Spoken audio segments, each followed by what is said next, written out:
Pourquoi cette sortie? Parce que bon déjà l'émotion faisait que j'en avais marre de entre guillemets de le protéger sans le protéger parce que je le protège pas parce que je veux, mais c'était plus la victime que je voulais protéger pour pas qu'elle soit exposée aussi.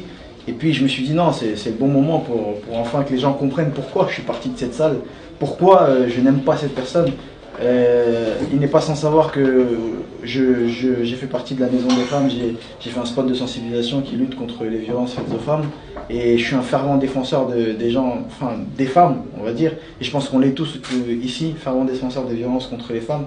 C'est quelque chose qui est vraiment insensé et je tenais vraiment à ce que les gens sachent quel était mon deuxième combat, c'était vraiment ça. Et finalement mon premier combat, parce que comme je l'ai dit, moi c'est pas Jordan que je combats, j'ai dit il faut changer l'affiche, c'est Fernand Lopez que je combats. Et voilà pourquoi j'ai tenu à ce que les gens sachent à ce moment-là, c'est ça que je mets KO, ce sont les violences faites aux femmes, c'est ça que je mets KO, c'est celui qui frappait sa femme quand j'étais dans sa salle, et voilà la raison pour laquelle j'ai quitté cette salle. C'est quelque chose que tu as vu? C'est quelque chose que j'ai vécu au téléphone en live. Et j'ai appelé la police et la police est intervenue. Tu sais que ça va faire beaucoup de bruit cette déclaration. C'est la vérité, on peut vérifier auprès de la police.